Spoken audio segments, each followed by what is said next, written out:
isso que nós pregamos, é isso que nós vivemos. Romanos, cartas do apóstolo Paulo aos Romanos.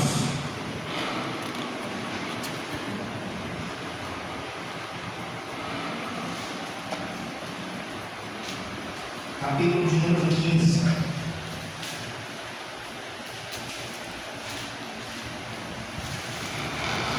Deixe sua Bíblia aberta e nós vamos dedicar um pouco esse texto.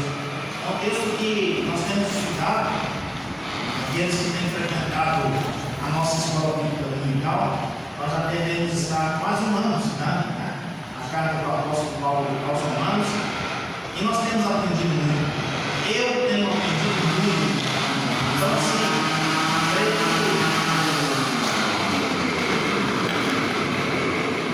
cada dia nós temos que buscar o conhecimento de Deus para as nossas vidas. E Deus inspirou esse homem, o apóstolo Paulo, a escrever essa carta, essa epístola aos crentes, aos irmãos em Roma, século I, primeiro século. E nós somos testemunhas das bênçãos recebidas ainda através da palavra, não aos romanos, mas aos protestantes, hoje, mais de 20 séculos depois, porque a palavra de Deus é a mesma, ontem, hoje e eternamente. E eu creio que essa palavra tem poder, assim como teve poder para mudar a vida desses irmãos, dessas pessoas em Roma, tem poder para mudar as nossas vidas aqui também, porque tem feito diferença na minha vida. Que o Senhor possa nos abençoar.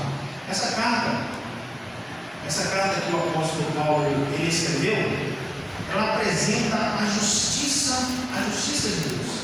E a justiça de Deus é plena.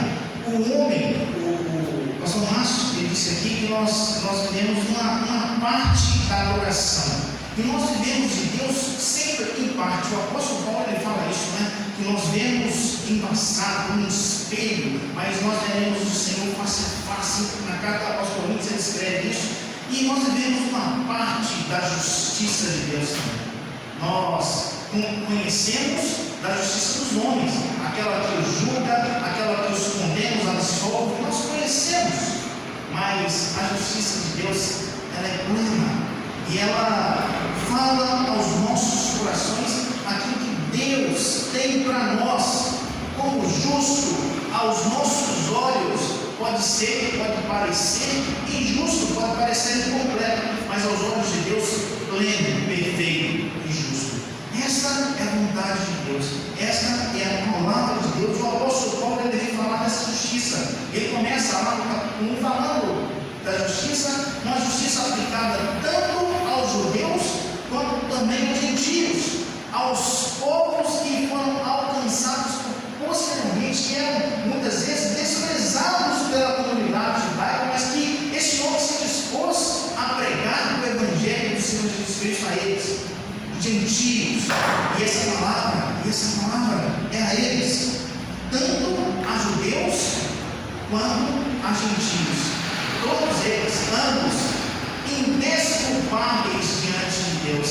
Essa é a mensagem de justiça que a carta traz para nós. E nós precisamos entender isso. Nós precisamos viver isso. O capítulo 1 ao capítulo 11, ele faz uma exposição teórica daquilo que é a vontade, daquilo que é a justiça de Deus na vida dos homens. No capítulo 13, versículo 9, ele diz assim: que ele se conclui, temos nós qualquer vantagem? E ele responde: não, de forma alguma, pois já temos demonstrado que todos, tanto judeus quanto gregos, estão debaixo do pecado. Tanto judeus quanto gregos estão debaixo do pecado. Tanto os sacerdotes como os membros estão debaixo do pecado. Todos estão debaixo do pecado. É essa a justiça de Deus para as nossas vidas. E o apóstolo Paulo faz uma explanação disso nos primeiros 11 capítulos. E aqueles que se consideravam inferiores eles são igualados àqueles que são inferiores. Eu acho maravilhoso que essa é a justiça de Deus, uma justiça que não faz diferença de pessoas, uma justiça que não faz acepção de pessoas, não privilegia e nem prejudica. Deus é perfeito. Deus é perfeito. E essa carta vem mostrar isso. Segundo alguns, o Evangelho, segundo o apóstolo Paulo, a mais completa de todas as cartas escritas por ele, e que traz um resumo daquilo que é a salvação em Cristo Jesus, a salvação disposta tanto para judeus quanto para gentios. Nenhuma vantagem há para eles, de forma alguma. É isso que o apóstolo Paulo fala. Isso talvez fosse um balde de água fria na vida daqueles que se consideravam um povo exclusivo de Deus, bênção de Deus na vida deles. Ele nega? Não, mas assim, uma bênção que alcançaria a outros povos, a outras pessoas. Uma bênção que me alcançou, uma bênção que te alcançou. Glórias a Deus por conta disso, a justiça do Senhor. E no capítulo, ele continua, os capítulos 12 a 15, são capítulos de exortação. O quanto de nós precisamos ser exortados, ensinados, admoestados, confrontados. E o apóstolo Paulo, ele faz isso. E nós precisamos entender isso. Nós precisamos nos apropriar disso. A exortação. No capítulo 2, versículo 1, ele vai falar exatamente isso. Rogo-vos, pois, irmãos, pelas misericórdias de Deus, que apresenteis o vosso corpo, o sacrifício vivo, santo e agradável a Deus, que é o vosso culto. Apresenteis diante de Deus aquilo que você tem de melhor. É isso que a palavra de Deus ela requer de nós. E a gente tem caminhado nesse livro, a gente tem aprofundado, e assim, a gente tem se maravilhado com o aprendizado que tem trazido para nós. O capítulo 15 e 16 já é a despedida, né? O apóstolo Paulo já fez a sua explanação, já fez a sua explicação teórica da graça e da justiça de Deus, e agora ele está se despedindo desse povo, dessa cidade, desse império. Roma era um império, né? E ele está se despedindo, falando assim, que pretendia passar por lá, ver os irmãos, conversar com os irmãos, se fosse em Minas, né, tomar um cafezinho com os irmãos, né? E assim, ele caminha para isso, e ele discerne todas essas coisas, diferencia todas essas coisas. E ministrando essa aula aqui na semana passada, capítulo 15, que traz, né, a excelência do ministério do apóstolo, quando nós chegamos nesse ponto, eu lembro perfeitamente, né? Uma irmã estava sentada ali naquele meio ali, ela falou assim: André, isso aí dá uma pregação, né? Esses pontos aí, uma pregação de 3 pontos, isso aí é típico da pregação nossa, da igreja presbiteriana. Nossa irmã Ana falou isso, né? Aí o Márcio estava lá atrás, sentado lá no último ano, falou assim: eu já preguei esse texto, não foi isso? Eu falei assim: nossa, o Espírito Santo me colocou assim, tem que pregar esse texto, né? É o texto que eu tenho que pregar. Eu estava procurando para pegar e eu não recebi, né? E eu tenho recebido tanto do Senhor, né? Nesses dias, estudando, né? Para poder compartilhar com os irmãos. E esse texto é simples, porque, né? Foi dito aqui hoje nesse escola dominical, o Evangelho do Senhor é simples, né, bom? O Evangelho do Senhor é simples. E nós precisamos entender a simplicidade do Evangelho. O apóstolo Paulo se dispôs, né, a Roma, a Espanha, a todas as cidades da sua circunvizinhança ali, do ambiente próximo que ele vivia, né, de Éfeso, na Turquia. Então, assim, se dispôs a entregar a sua vida à pregação desse Evangelho, tanto aos judeus quanto aos gentios, tanto aos judeus quanto a gregos, para o povo gentio naquela época. E nós precisamos entender isso. Nós precisamos entender o que a palavra de Deus ela quer de nós, porque senão nós vamos dia após dia, domingo após domingo, cheios desses bancos, sentados nesses bancos, e nós não vamos fazer diferença na vida de ninguém, porque se a palavra de Deus não fazer diferença nas nossas vidas, mudar o nosso comportamento, mudar a nossa visão, mudar aquilo que nós pensamos de nós mesmos, vai ser assim vão à pressa. E nós precisamos entender isso. E essa palavra, a palavra do apóstolo, no capítulo 15, é uma palavra de despedida. E quando ele vai falar da despedida, ele faz um balanço daquilo, tudo que ele fez, né? Tudo que ele fez por aquela igreja, sem ter passado por lá, né? Ele faz um balanço. E quando ele vai falar desse balanço, ele fala dos crentes, ele fala das pessoas que estavam naquela igreja, naquela cidade. E ele traz algumas características desses crentes. E a pergunta que eu me fiz é essa: se o apóstolo Paulo passasse pela nossa igreja hoje, o que ele falaria de nós? O que ele falaria de mim? O que ele falaria do Márcio, do Enzo? O que ele falaria de cada um de nós? Essa exortação, esse é o desafio para nós, não diante de homem, não diante de homens, mas diante daquilo que a palavra de Deus requer de nós. Ninguém aqui vai te cobrar nada, né? A liderança não vai te cobrar, o pastor não vai te cobrar, mas a palavra de Deus, ela nos cobra todo dia comportamento, mudança, atitude diante daquilo que Deus requer de nós. E é isso que o apóstolo Paulo me ensina, é isso que a carta aos Romanos me ensina, né? O exemplo dos crentes de Roma que eu trago para a minha vida hoje. Características dos cristãos de Roma. Ele começa no meio do capítulo 15, a partir do versículo 14, ele fala isso. As características dos cristãos de Roma. As características dos cristãos de Roma. Esse é o tema da nossa pregação. Está no capítulo 15, versículo 14 da carta do apóstolo Paulo aos Romanos. Acompanhe a leitura. Diz assim a palavra de Deus: estou certo, meus irmãos, sim, eu mesmo, a vosso respeito, de que estáis possuídos de bondade, cheios de todo conhecimento, aptos para vos admoestardes uns aos outros. Vou pedir à igreja para que todos nós, mesmo sentados em reverência à palavra de Deus, vamos ler esse versículo, um versículo apenas, Romanos 15, 14, todos juntos, a uma só voz. Diz assim a palavra de Deus: estou certo, meus irmãos, sim, eu mesmo, a vosso respeito, de que estáis possuídos de bondade, cheios de todo conhecimento, aptos para vos admoestardes uns aos outros. Está aí a nossa pregação, está aí o nosso Deus, né? Não tem dúvida, né? De forma clara, as características dos crentes em Roma, para nós, as características dos crentes em Florestal. Hoje, a primeira característica dos crentes, dos cristãos romanos, era que eles estavam possuídos de bondade.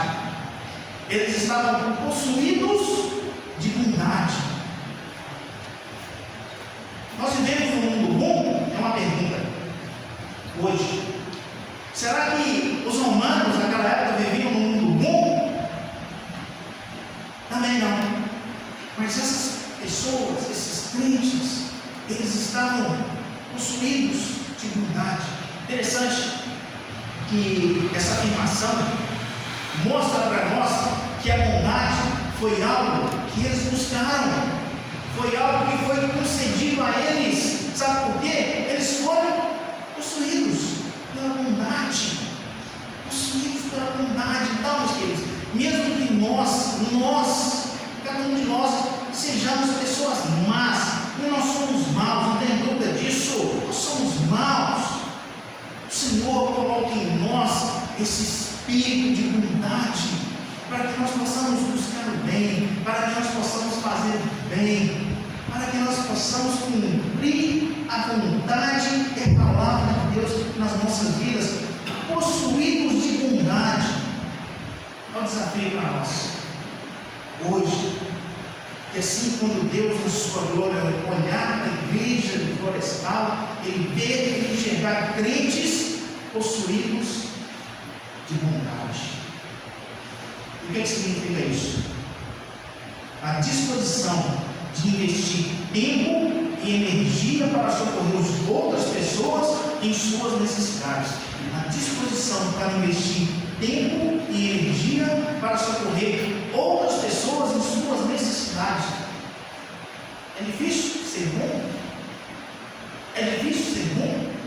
O desafio para nós, como crente, é esse: de sermos pessoas boas, de sermos pessoas que fazem diferença na vida de outros. Quantas vezes nós passamos diante de pessoas carentes, que necessitam da nossa ajuda, que muitas vezes nós deveríamos nos dispor, ao menos a ouvi-las, a consolá-las, a confortá-las, a ajudá-las. Esse é o nosso desafio, de entender para nós essa bondade, porque Deus, Ele demonstrou isso para nós, nos resgatou, como diz em Efésios, apóstolo Paulo, nós sendo ainda pecadores, inimigos de Deus, nos resgatou. Então nós precisamos entender isso, nós precisamos fazer isso, porque isso é obrigação para nós, é mandamento de Deus para as nossas vidas. O Senhor Jesus, Ele nos deu esse exemplo, é o exemplo para nós, que em todas as coisas é o Senhor Jesus, da bondade. João capítulo 4, não precisa abrir, mas lá na história que Jesus conversa com uma mulher samaritana. Jesus estava saindo da Judéia, ia para uma região específica, e Jesus teve que passar por Samaria, e os discípulos saíram, foram buscar mantimentos, e o Senhor Jesus ficou lá perto de um poço, e nesse poço tinha uma mulher samaritana. Os samaritanos, eles não estavam bem com os judeus, né? E o Senhor Jesus, Ele conversa com essa mulher. O Senhor Jesus, mais do que conversar com essa mulher, o Senhor Jesus, Ele se revela a essa mulher como Filho de Deus, como Salvador, tanto dos judeus quanto dos samaritanos. E essa mulher, uma pergunta que ela faz ao Senhor Jesus, capítulo 4, versículo 29, ela se espanta com essa atitude do Senhor Jesus diante dela, e ela fala para ele assim: como sendo tu judeu, pede de beber a mim, que sou mulher samaritana? João 4, 9. Como um judeu pede a mim, mulher samaritana? Porque para ela, aquela circunstância era impensável. E ainda mais, quando os discípulos eles voltam, eles encontram o Senhor Jesus falando com essa mulher. Ninguém o questionou, eles não tinham essa autoridade, mas eles pensaram, admiraram de que estivesse falando com uma mulher. Se admiraram de que o Senhor Jesus estivesse falando com uma mulher. Sabe por que o Senhor Jesus ele fez isso? Porque ele se dispôs a investir tempo na vida das pessoas que precisavam da salvação, independentemente de quem fosse. Isso mostra o caráter de Deus. Improvável que algum sacerdote judeu fosse até aquela mulher explicar para ela o plano de salvação. Mas Jerusalém, não é Gerazim. O Senhor Deus, Ele quer adoração, Ele quer adoradores que o adorem em espírito e em verdade, não é em monte. E o Senhor Jesus se revela plenamente àquela mulher, demonstrando para ela a bondade de Deus. Então nós temos que buscar isso, entender a necessidade das pessoas. E nós, hoje, nós temos o costume de resolver as coisas tudo com dinheiro, né? A gente pensa que com dinheiro a gente resolve as coisas, né? Tem uma propaganda aí de um cartão, crédito, fala assim, né? Para todas as coisas tem dinheiro. Agora, para as melhores coisas, aí tem um cartão tal, né? Não fazendo propaganda do cartão, não. Mas é assim. Ou a gente resolve o dinheiro, ou resolve o cartão, né? E a gente resume as nossas vidas a isso, né? Está precisando de ajuda? Quanto é? Né? A gente tem esse costume de fazer isso, terceirizar as nossas responsabilidades, querer comprar todas as coisas, né? Martinho Lutero, século XVI, viveu isso, passou por isso, né? Estavam vendendo salvação, né? Nós vimos as criancinhas hoje de manhã aqui falando sobre isso, né? E assim, né? A gente gente acha que pode comprar tudo. E o reino de Deus não é isso. O reino do Senhor Jesus, ele pregou isso, nos ensinou isso. Né? Não é prata, não é ouro, não é comida, não é bebida. Né? Coração é vida. A coisa mais importante que nós podemos oferecer a Deus, as nossas vidas. E o Senhor requer isso em nós. Requer a bondade. Essa bondade de olhar no outro e buscar suprir aquilo que ele necessita. Isso que o apóstolo Paulo está falando aos crentes de Roma. Possuídos de bondade. Possuídos de bondade. Peço a Deus, coloque em mim esse coração, um coração bom, capaz de enxergar a necessidade do próximo, de poder ajudar, de dispor a ajudar. Porque Deus tem nos levado a lugares inimagináveis, cada um de nós, né? Tantas bênçãos tem nos concedido. Será que para quê? Será que é simplesmente para nos deleitar nos nossos prazeres próprios? Não, a palavra de Deus diz que não, né? Nos ensina que não. Então nós precisamos entender isso. Socorrer as outras pessoas em suas necessidades. Investir aquilo que nós temos de melhor na vida de outras pessoas. Para que, assim como os crentes de Roma, nós sermos achados, nós sermos vistos como as pessoas possuídas de bondade. A bondade de Deus nas nossas vidas. E a palavra continua. Além da bondade, a palavra fala para nós, nos ensina, os crentes de Roma nos ensinam que nós devemos ser cheios de todo o conhecimento, possuídos de bondade, cheios de conhecimento. Qual o conhecimento que Deus requer de nós? Qual o conhecimento que Deus requer de nós? Lá fora, os presbiterianos são conhecidos como os cabeçal, né? Grande cabeçal, né? Já ouviu isso, Marcos? É isso, né? Sabe muito da Bíblia, né? Eu achei interessante. Duas semanas atrás, nós fizemos a gincana, né? A gincana dos meninos lá na Bahia, né? Eu estava lá naquela semana, e os meninos presbiterianos, eles se destacam mesmo, né? Se destacam, não tem como não, né? Pequenininho, né? A lista assim, pequenininho, pegava os grandão, né? Aí eu perguntava lá, ela demorava para bater o negócio aí, porque os grandão não sabiam, aí devagarzinho, respondia, né? Ficou até no final lá, né? Os grandão já tinha que sair, tomava um monte de torta na cara, né? Então, assim, né? A gente preza pelo ensino da palavra. Faz diferença nas nossas vidas. Faz diferença na vida dos nossos filhos. Faz diferença na vida das pessoas que se relacionam conosco. Conhecimento, cheios de todo conhecimento. Não tem dúvida disso. Cada um de nós aqui já foi alcançado pela graça e conhece os aspectos, esses aspectos da salvação que o apóstolo Paulo está pregando aqui. Nós conhecemos, mais do que isso, nós vivemos isso. Mas o que adianta isso para nós, se nós não compartilhamos? O conhecimento, ele fala aqui, o Bernardo Hernandes, né? Esse texto foi retirado do livro dele. Ele fala que o conhecimento é a compreensão da fé cristã, relacionada à capacidade de instruir alguém. Conhecimento da fé cristã relacionado à capacidade de instruir alguém, né? Antigamente, era assim que o conhecimento era passado, né? Era de um para o outro. Os filósofos, eles tinham seus discípulos, né? Eles iam ensinando, passando conhecimento de um para o outro.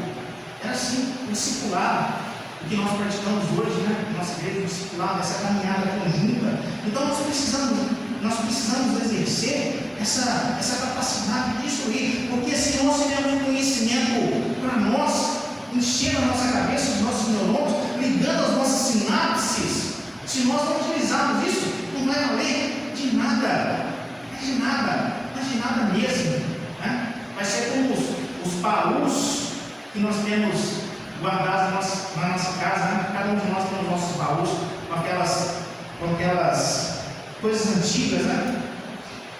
De vez em quando em casa elas fazem umas limpezas, essas coisas vão embora para o lixo, né? E me entristece. Eu gosto dessas coisas, sabe? Mas é assim, né? Coisa que a gente vai juntando, e assim, se a gente não usa, né? A máquina está aqui, os bazares, né? A gente precisa se desfazer, né? Largar essas coisas. E o conhecimento é assim. Se não for para usar, se não for para usufruir, se não for para instruir, ele não vale de nada. Então nós precisamos entender isso. E a palavra de Deus nos exorta a fazermos assim, a sermos assim. O Senhor Jesus, Ele disse para nós, seus discípulos, o Senhor Jesus, Ele disse para nós, seus discípulos: vós sois a luz do mundo. Nós cantamos isso aqui, né? Vós sois a luz do mundo. A responsabilidade que nós temos. Sabe para que serve a luz? É para mostrar o caminho, é para iluminar o caminho, é para orientar. O crente tem que ser a referência, onde quer que ele esteja, ele é a referência, e ele tem que ser a referência em todas as coisas boas, nós temos que ser a referência. É isso que o conhecimento requer de nós.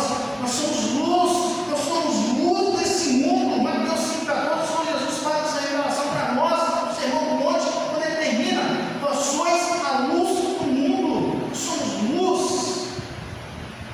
E a gente precisa caminhar. Nós precisamos influenciar as pessoas. Nós vivemos na época dos influencers, não é isso? O Tiago é da área da tecnologia, né? O Ricardo também acho que é da área da tecnologia também. Nós vivemos na era dos influencers, pessoas que influenciam outras, né?